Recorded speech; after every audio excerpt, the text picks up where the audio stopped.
Elon Musk's SpaceX is known for its frequent launches, which now dominate the space industry. But what many of these rockets are launching is just as important for the company as the launches themselves. Broadband mega constellation Starlink. And we saw this garland of little lights, one after another, absolutely perfectly sequenced, and it was Starlink. Starlink is SpaceX's answer to providing global, high-speed internet coverage using a network of thousands of satellites buzzing around the planet in a region known as low Earth orbit, about 342 miles above the Earth's surface. While Starlink may be a business unit within the broader SpaceX company, it's seen as crucial to its overall goals of making humanity multiplanetary and exploring bodies like the Moon and Mars, because Starlink is seen as an economic engine for the company. SpaceX reportedly generated $1.4 billion in revenue from Starlink in 2022. In early November 2023, SpaceX CEO Elon Musk announced that Starlink had achieved break-even cash flow. Starlink's importance to SpaceX overall as a company is imperative. Euroconsult estimates that optimistically by the end of 2023, this business of Starlink could represent upwards of 40% of SpaceX's overall business. This total would be somewhere in excess of $3 billion generated from Starlink. SpaceX launched its first batch of Starlink satellites back in 2019, and since then, adoption of the service has ballooned. Starlink now has over 2 million active customers and is available on all 7 continents and in over 60 countries. Starlink has been praised for its ability to connect remote parts of the world that would otherwise not have access to reliable internet. The service has also become indispensable in areas hit by natural disasters, and more recently during times of war, particularly the Russia-Ukraine war. Elon Musk has also said, quote, SpaceX will support communication links with internationally recognized aid organizations in Gaza, although Musk said in late October that no Starlink terminal has attempted to connect from Gaza yet. But Starlink's growing influence is garnering condemnation from some who say that Musk is meddling in geopolitics. A Ukrainian official says that you have enabled Vladimir Putin as an aggressor. What do you say to that? Meanwhile, the scientific community has its own concerns. The astronomical community got concerned because the projection of the full constellation of several tens of thousands of satellites in low Earth orbit was immediately seen as an interference to both the optical observation and to radio observation. But none of this has slowed down SpaceX's ambitions to expand Starlink's service even further. CNBC explores what has led to Starlink's rapid adoption and growing influence. With around 5,000 active satellites now in orbit, Starlink satellites account for the majority of all the world's active satellites. This growth is uncharacteristic in the sense of its magnitude, whereas prior satellite service providers have ramped up to anywhere at most between 500,000 to a little bit over 1 million subscribers, and this has taken, a 10-year period. Starlink's race to 2 million subscribers has taken only the better part of 2 years. Experts estimate that the global market for consumer satellite services, including TV, radio, and broadband internet, was worth over $92 billion in 2022. And Starlink could be in a good position to capture a big piece of this market going forward. By design, LEO satellite constellations like Starlink are more flexible than geostationary satellite networks, like those operated by legacy satellite internet service providers Viasat and HughesNet. These satellite service providers have been constrained on capacity. They launch large geostationary satellites that are the size of a minibus, weighing multiple tons, and they last 15 years. So what ends up happening is they have more boom-bust cycles than Starlink, who tends to introduce capacity so far at an unrelenting pace. So they're able to onboard more and more subscribers by continually launching new satellites. For the incumbent players, they're kind of stuck with what they have. Although initially conceived for the consumer segment, Starlink's offerings have expanded to serve enterprise markets, including the maritime and aviation industries. Starlink is absolutely witnessing explosive growth in the maritime segment, having captured commitments for over 4,000 vessels by our count as of the third quarter of 2023, and now have confirmed commitments on over 400 commercial aircraft and business aviation aircraft. SpaceX has also announced plans to offer cellular satellite connectivity to unmodified smartphones, in partnership with several global telecom partners, including T-Mobile in the US. It's a feature Apple introduced in the iPhone 14 in partnership with US satellite operator Globalstar. Your phone or mine, if they're compatible with the T-Mobile network, they will be compatible with Starlink's direct-to-cell service. So when you exit coverage areas on rural highways, national parks, just areas of poor cellular coverage, you'll be able to automatically roam onto a space-based network extension of T-Mobile's network, essentially. Another factor that's helped Starlink's rapid growth is the independence with which SpaceX is able to operate. Starlink is vertically integrated. It makes its own satellites, it launches them, and it's crafted its own service. So it's almost completely disintermediated in terms of suppliers and its distribution channels. It's a portable system, so when you think about how you connect to Starlink satellites, it's a small antenna or terminal, fairly inexpensive, and all you need to do is plug it into a power source. But making its equipment user-friendly has not come cheap for SpaceX. Early on, the company faced steep costs to manufacture its consumer antenna. Production was initially estimated to be as high as $3,000 per unit. At the time, SpaceX charged consumers $499 for its equipment, meaning the company was eating a lot of the cost. Since, SpaceX has cut the manufacturing cost of its antenna to under $600 and charges residential customers $599 to buy them. Starlink's ease of use and deployment has made it an indispensable tool in the Russia-Ukraine war. The big benefit of Starlink and how it's being used in Ukraine today, it is communications. It's providing a pathway for the military, for civilians to stay connected to the outside world. It allows a pathway for the military to communicate with each other and to provide command and control direction to their forces. SpaceX began offering its Starlink service to Ukraine at the request of Ukraine's digital minister, Mikhailo Fedorov, back in February 2022. Here's Musk reflecting on Starlink's importance at the 2023 Viva Technology Conference in Paris. Russia had actually taken out all of the satellite communications and all of the ground communications except for Starlink. It was the only one that was still operating. And even today, it is still the only one that is effective at the front lines. And Starlink today is the backbone of the Ukrainian military communications. One of the other benefits that we're seeing in Ukraine from the use of Starlink is its overall resilience. With thousands of satellites on orbit at any given time, it makes it a lot harder to jam all of those satellites or to target them all. The other benefit is just how agile and quickly they can move. So as Russia has sought to jam Starlink, they've been able to make software updates on the fly to mitigate the effect of that jamming and to keep people connected. But SpaceX has expressed reservations about how its technology is being used by Ukraine offensively, specifically to coordinate drone strikes. During a conference in Washington, D.C. in February 2023, SpaceX president and COO Gwynne Shotwell said that while the company had been, quote, really pleased to be able to provide Ukraine connectivity and help them in their fight for freedom, she emphasized that Starlink, quote, was never intended to be weaponized.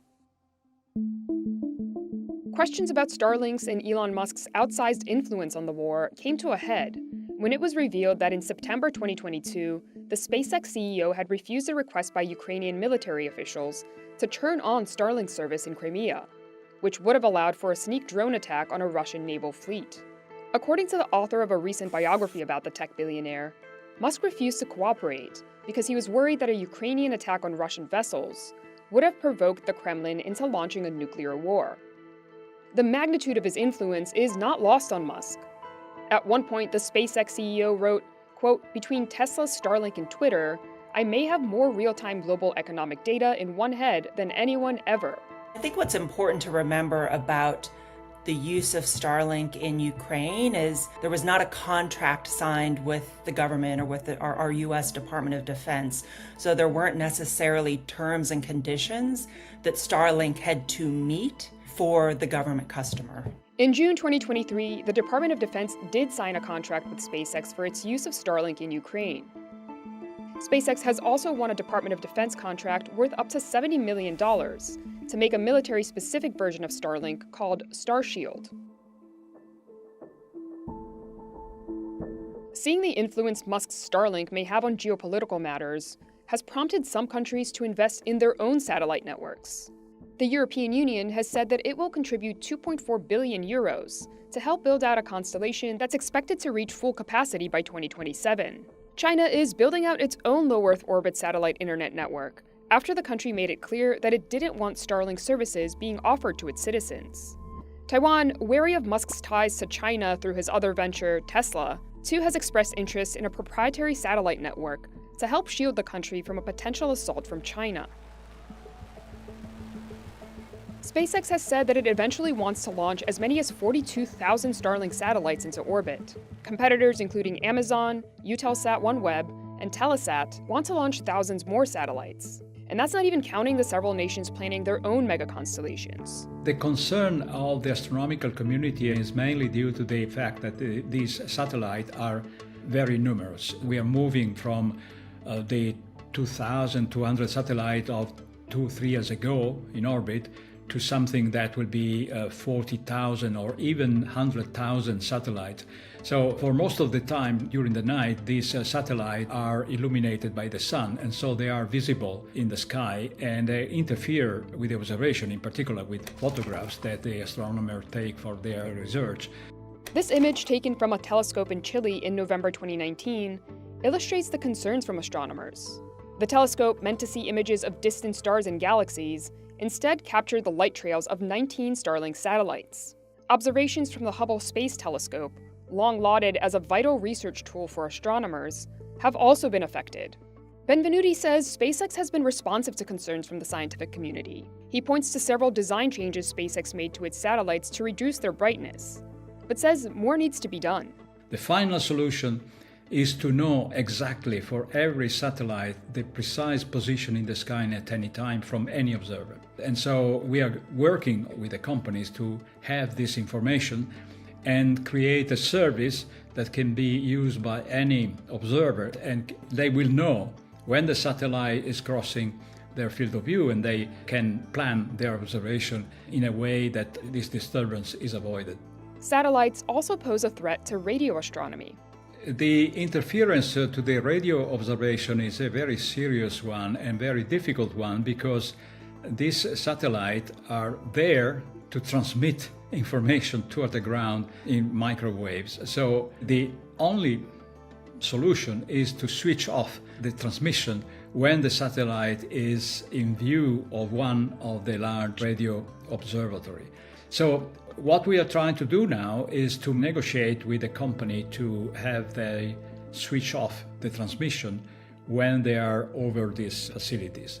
The massive number of anticipated satellites has also led to fears of a proliferation of debris, which some experts worry may eventually render large parts of Earth's orbit unusable. And then there's the potential risk to people on Earth as satellites are deorbited. In the past, SpaceX has said the lifetime of a Starlink satellite is about 5 years, which means satellites must be frequently replaced to maintain service. A recent report by the Federal Aviation Administration, which is responsible for issuing launch licenses for satellites in the US, and nonprofit research group the Aerospace Corporation, predicted that by 2035, Starlink satellites would account for 85% of the risk to aviation and people on the ground from falling space junk. The report went on to say that by 2035, if Starlink satellites did not fully burn up in the atmosphere before falling back to Earth as designed, the FAA expects one person on the planet to be killed or injured every 2 years as a result of Starlink satellite debris. In a letter dated October 9, 2023, SpaceX disputed the report, saying that the report relied on, quote, a deeply flawed analysis that falsely characterizes re-entry disposal risks associated with Starlink. The letter went on to say that a lack of knowledge, a flawed methodology, and an over-reliance on outdated data contributed to, quote, distorted analysis that makes preposterous, unjustified, and inaccurate claims regarding Starlink disposal risk to people on the ground and to aviation, and requested that the FAA, quote, correct its report to Congress. SpaceX's response to the FAA analysis really centered on the data that was underlying the report and pointed to the fact that not only was the data from satellites that were not Starlink, but also that the company's own track record shows that Starlink satellites completely burn up when they enter the Earth's atmosphere. The FAA declined CNBC's request for an interview, and SpaceX did not respond to our request for an interview. Benvenuti says that while he doesn't believe that there is a risk of stray Starlink debris injuring anyone, he does have some environmental concerns. The chemical composition of these satellites that returning to Earth, they are burned into the higher atmosphere. What would be the effect of that is not known and is not completely fully studied. So the impact on the space environment should be fully studied before we continue to populate the low Earth orbit with such a large number of satellites. There's no question that Starlink has grown a tremendous amount in just a few short years. But whether SpaceX can keep up this pace remains to be seen. The pace of growth that Starlink has exhibited will be difficult for them to keep up going forward, and for a couple of reasons. On the first end, there's a certain degree of demand saturation that's happening, where after the service was introduced, and now it's been 2 years in many markets, the lowest hanging fruit in terms of the subscribers who are most desperate for a better service have likely already moved over to Starlink. We've also seen evidence that Starlink is having to spur demand in the market by reducing the cost of its user terminals. It's run promotions where its baseline costs in the US of about $600 for the equipment have been reduced to as low as $150 in Canada in rural areas. And the same has been done in Australia and Japan, for example, in localized targeted campaigns. Starlink's success, many believe, is closely tied to SpaceX's other major undertaking, Starship. SpaceX hopes to use the massive next-generation reusable rocket to launch cargo, people, and a lot more satellites. But development of the rocket has hit a number of delays. In order for SpaceX to keep Starlink on that hockey stick-like growth that it's seen so far, the company needs Starship to begin flying. Starship is a much larger and more powerful rocket than the current method that SpaceX uses to get its Starlink satellites into orbit, which are its Falcon 9 rockets. To meet both the expansion of the network by launching more and more satellites into orbit, as well as replace aging satellites over time, SpaceX needs Starship flying regularly to be able to meet that overall growth trajectory. Competition in the consumer satellite internet market has also been heating up. One service that's expected to be a big challenger is Amazon's Project Kuiper, which launched the first of its satellite prototypes in October.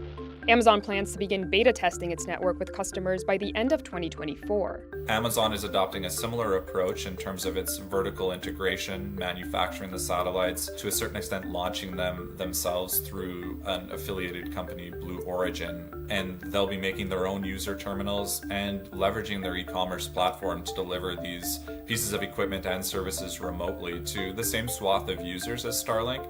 In the future, you will see much more of these types of LEO broadband internet systems. It provides a tremendous amount of flexibility and mobility, and that is tremendously powerful, not just for national security, but to connect disadvantaged populations, rural populations that don't have that kind of connectivity today.